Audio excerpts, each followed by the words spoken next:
Welcome to 3 minutes ஐயானார்த்தனை. இன்றைக்கி எபிசோட என்னெல்லாம் நடந்துச்சுன்னு பார்க்கலாம் வாங்க. மறக்காமல் ஒரு சப்ஸ்கிரைப் அண்ட் லைக் பண்ணிவிட்டு பாருங்கள். பார்த்தீங்கன்னா நிலா எல்லா வேலையும் செஞ்சுட்டு உட்காடுறாங்க. வந்தோடனே நான் எல்லாமே வெளியே கூட்டி எல்லாம் பெருக்கி வாரிட்டேன், எல்லாமே கழுவிட்டேன் அப்படின்றாங்க. இவ்வளோ நேரம் ஃபோனு தாங்க பார்த்துட்டு இருந்தேன் இவன் அப்படின்னு சொல்லிட்டு சோழன் சொல்கிறாங்க. ஏன்னா கம்முன்னு இருனேன் அப்படின்னு சொல்கிறாங்க. இப்போ பார்த்தீங்கன்னா எல்லா வேலையுமே எல்லாருமே செஞ்சு முடிச்சிட்டோம். காலையில் எல்லா வேலையுமே ஆயிடுச்சு. வீடு பார்க்கவே இப்போ தான் நல்லா இருக்கு. ஆமாம் தானே அப்படின்னு சொல்லிட்டு கேட்குறாங்க. ஆமாப்பா அப்படின்னு சொல்லிட்டு சேரன் சொல்கிறாரு. இனிமேல் இப்படி தான் இருக்கும், ஒருத்தர் ஒரு வேலை செஞ்சால் மட்டும்தான் இந்த வேலையெல்லாம் நம்மளால் செய்ய முடியும் அப்படின்னு சொல்லிட்டு இருக்காங்க. அதுக்கப்புறம் பார்த்திங்கன்னா வீட்டுக்கு தேவையான பொருளெல்லாம் வாங்கணும்னு சொன்னேன் இல்லையா, அதெல்லாமா வாங்கணும். எல்லாருமே அவங்கவுங்க சம்பளத்துலேருந்து கொஞ்சம் கொஞ்சம் வீட்டுக்குன்னு கொஞ்சம் தரணும் அப்படின்னு சொல்கிறாங்க. என்ன பாண்டியா ஓகேவா என்னங்க அப்படின்னு சொல்லிட்டு சேரன் உங்களுக்கு ஓகேவா அப்படின்னு சொல்லிட்டு கேட்குறாங்க. எனக்கெல்லாம் ஓகேப்பா அப்படின்னு சொல்லிட்டு 2 பேரும் எல்லாருமே உட்காந்து ஃபேமிலியாக உட்காந்து பேசிகிட்டு இருக்காங்க. கரெக்டாக பார்த்திங்கன்னா நடராஜன் வராரு. அங்கிள் ஒரு நிமிஷம் இருங்க. என்ன அப்படின்றாங்க. இல்லை நீங்கள் நல்லா வண்டி வாங்கிட்டீங்க, நல்லா போகுதுன்னு சொல்லிவிட்டு அன்றைக்கி சொன்னீங்க. சும்மா அதை குடிச்சு நீங்கள் செலவு பண்ணிடாதீங்க. அதை வீட்டுக்கு தேவையான பொருளெல்லாம் வாங்கணும், அதுக்கு நீங்கள் கொஞ்சம் கொடுக்கணும்.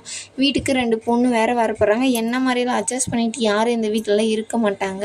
அதுக்காக ஃப்ரிட்ஜு எல்லாமே வாங்கணும், சோபா வாங்கணும் அப்படின்ற மாதிரி சொல்கிறாங்க.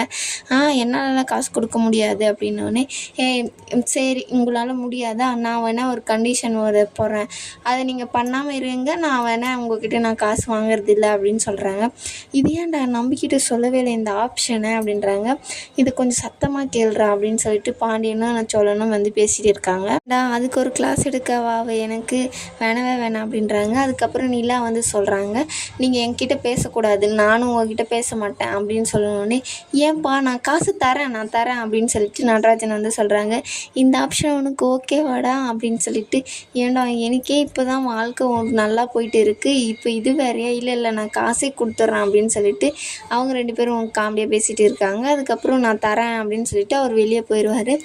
வீட்டுக்கு நிறைய வாங்க வேண்டியது இருக்குது, எல்லாருமே கொஞ்சம் கொஞ்சம் காசு கொடுங்க, இதை சேரானாவும் நானும் தான் கண்ட்ரோல் பண்ணுவோம், நானே என் சம்பளத்துலேருந்து கொஞ்சம் தருவேன், எதுக்குப்பா நீ எல்லாம் வேண்டாம் அப்படின்றாங்க. இல்லைண்ணா நானும் இந்த வீட்டில் ஒருத்தி தான், நானும் தரேன் அப்படின்னு சொல்லிட்டு எல்லாருமே பேசிட்டு போயிடுறாங்க. அதுக்கப்புறம் பார்த்திங்கன்னா நம்ம பாண்டியும் வானதியும் அந்த மெடிக்கல் ஷாப் ஒன்று பார்த்துருந்தாங்க இல்லையா, அதுக்காக அட்வான்ஸ் கொடுக்கலான்னு சொல்லிட்டு போகிறாங்க. வந்துட்டிங்களா அப்படின்னு, இது கொஞ்சம் லேட் ஆயிடுச்சா, இல்லை கரெக்ட் டைம் தான் வந்திருக்கீங்க அப்படின்னு, இந்தாங்க 1 லட்சம் இதில் இருக்குது அப்படின்றாங்க. நான் டாக்குமெண்ட் எல்லாமே ரெடி பண்ணிட்டப்பா, சாயந்தரம் வந்துடும், நீங்கள் ஒரு காப்பி வாங்கிட்டு போயிருங்க, சைன் போட்டு வாங்க அப்படின்னு சொல்கிறாங்க. சரிங்க, இவர் தான் இந்த கடையில் வேலை செய்கிறவர், இவரவே வச்சுக்கிறீங்களா இல்லை வேறு யாரன்னா நீங்கள் வேலைக்கு வைக்கிறீங்களா, இவனுக்கு தான் எங்கெங்கே எந்த பொருள் இருக்குதுன்னு தெரியும் அப்படின்னு சொல்கிறாங்க. இல்லை இவரே இருக்கட்டும், இவரவே நாங்கள் வேலைக்கு இது பண்ணிடலாம் அப்படின்னோடனே அவருக்கும் சந்தோஷமாயிருது. இந்த கடை வந்த பின்னாடி தான்ப்பா ஊரில் ஒரு வீடே வாங்கினேன் நான், ரொம்ப ராசியான கடை, இதை விட்டு போகவே எனக்கு மனசில்லை, ஆனால் உங்களுக்கு நீங்கள் நல்லா வருவீங்க, இந்த கடையை எடுத்து நடத்தி நல்லா இருக்கணும் நீங்கள் 2 பேரும் அப்படின்னு சொல்லிட்டு அவர் சொல்கிறாரு. சரிங்க நாங்கள் கிளம்புறோம் அப்படின்னு சொல்லிட்டு அவன் வெளியே போனோடனே, ஐயோ எனக்கு ரொம்ப சந்தோஷமாக இருக்குது பாண்டியா, என்னால் எனக்கு ஒரு இது கிடச்சிருக்கு. ஆமாம் வானதி, நீ இந்த கடையை நல்லா சம்பாரித்து இதே மாதிரி 4 கடையை நீ ஓப்பன் பண்ணணும் அப்படின்ட்டு அவர் சொல்கிறாரு. அவர் வானதிக்கு செம்ம சந்தோஷமாக ஆயிரும். நீ என் கூடவே இருப்பாண்டியா, இது எல்லாமே நடக்கும் அப்படின்னு, நான் உன் கூட தான் இருப்பேன் அப்படின்னு சொல்லிட்டு அவங்க இருக்காங்க. நாளைக்கே இந்த கடையை ஓப்பன் பண்ண போகிறோம், இதுக்காக குட்டி ஃபங்க்ஷன் மாதிரி பண்ணலாம், ஜூஸ் ஸ்நாக்ஸ் மட்டும் கொடுத்துட்டு நம்மளுக்கு தெரிஞ்சவங்களை மட்டும் கூப்பிட்டு ரிப்பன் கட் பண்ணலாம், கண்டிப்பாக பண்ணிடலாம் அப்படின்னு சொல்லிட்டு அவங்க 2 பேரும் பேசிகிட்டு இருக்காங்க. வானதிக்கு பயங்கர சந்தோஷம், அவங்க ஒரு இதுக்கு ஸ்டார்ட் பண்ண போகிறாங்கன்னு சொல்லிட்டு. அதுக்கப்புறம் பார்த்திங்கன்னா நம்ம கார்த்திகை நடந்து வருவாங்க. சேரன் வருவார்.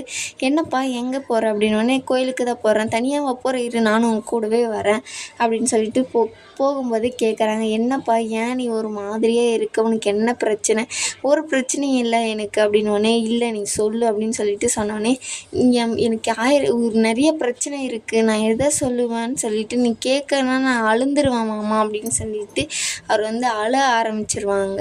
இல்லை எனக்கு லைஃபே ஒரு மாதிரி தான் போகுது, கல்யாணம் ஆனத்துலம்போது நல்லா பார்த்துக்கிட்டாரு, அதுக்கப்புறம் என் மாமியார் மாமனார் என்னை ரொம்பவே டார்ச்சர் பண்ண ஆரம்பிச்சிட்டாங்க, எனக்கு அங்கே இருக்கவே பிடிக்கல, என் நகையெல்லாம் எடுத்துன்னு போய் அடகு வச்சுட்டு நம்ம விசாரிக்கும் போதெல்லாம் அவங்க வீடு வந்து சொந்த வீடுன்னு தான் சொன்னாங்க. ஆனால் அது சொந்த வீடே இல்லை மாமா, அது ஒரு வாடகை வீடு. அவங்களுக்கு ஏகப்பட்ட கடன் இருக்குது. என் நகையெல்லாம் வாங்குற வரையும் என்கிட்ட அப்படி பேசினாங்க. அந்த நகையை வாங்கி எல்லாம் விற்றுட்டு அவங்க கடத்தெல்லாம் அழைச்சிட்டு அவரு பாட்டுக்கு கத்தார் கிளம்பி போயிட்டாரு. அங்கே போனதுலேருந்து அவங்க அப்பா அம்மாவுக்கு மட்டும் ஃபோன் பண்ணுறாரு, எனக்கு ஃபோன் பண்ண மாட்டேன்றாரு. நானாக ஃபோன் பண்ணி எனக்கு இந்த மாதிரி பிரச்சனைங்க, இவங்க என்ன டார்ச்சர் பண்ணுறாங்கன்னு சொன்னாலும் அதை எனக்கு டார்ச்சரா, சரி நீ எனக்கு டைவர்ஸ் கொடுத்துரு அப்படின்ற மாதிரியெல்லாம் சொல்கிறாரு. நான் என்ன பண்ணட்டும் மாமா அப்படின்னு சொல்லிட்டு அவங்க வந்து அழ ஆரம்பிச்சிடுறாங்க. அப்பாவும் அம்மாவும் எவ்வளவோ இது பண்ணி பார்த்துட்டாங்க, பேசி பார்த்துட்டாங்க அப்படின்றாங்க. நான் ஒரு டைம் பேசுகிறேன்ப்பா அப்படின்னு. இல்லை மாமா எல்லாருமே பேசி ஆயிடுச்சு, அவங்க எங்ககிட்ட டைவர்ஸே கேட்குறாங்க, இதுக்கு மேலே நான் அந்த வீட்டில் இருக்கணுமா அப்படின்னு சொல்லிட்டு கஷ்டப்பட்டுட்டு நான் இங்கே வந்துட்டேன் அப்படின்னு கார்த்திகா அழும்போது சேரனும் அழுந்துருவார். கார்த்திகா நல்ல பொண்ணு, அதுக்கு போய் இப்படியெல்லாம் ஆயிடுச்சு அப்படின்னு சொல்லிட்டு அவர் வருத்தப்படுவார் ரொம்பவே.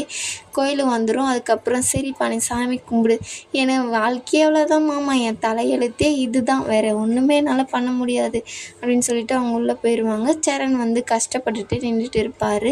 அதுக்கப்புறம் பார்த்திங்கன்னா வீட்டில் வந்து பழவன் இருந்துட்டு நான் ஐஸ்கிரீம் வாங்கின்னு வரேன், நீ வெயிலுடா வேணாம் அப்படின்னோடனே, இல்லை வெயிலுக்காக தான் ஐஸ்கிரீமே வாங்க போகிறேன்னு சொன்னோடனே சோழன் வந்து கரெக்டாக வருவார். அண்ணி இருக்கா உள்ள, நிலா இருக்கா அப்படின்னு மாதிரி கேட்குறாங்க. அது இருக்குன்னு தெரிஞ்சு தானே நீ வந்திருக்க அப்படின்னு சொல்லிட்டு அவர் வந்து கலாய்ப்பார். சரி நீ இங்கே ஐஸ்கிரீம் வாங்காத, பக்கத்து தெருவில் போய் ஐஸ்கிரீம் வாங்கிட்டு வா அப்படின்னு சொல்லிட்டு அவரையும் அனுப்பிச்சிடுவார். இதோடு இந்த எபிசோடு முடிஞ்சிடும்.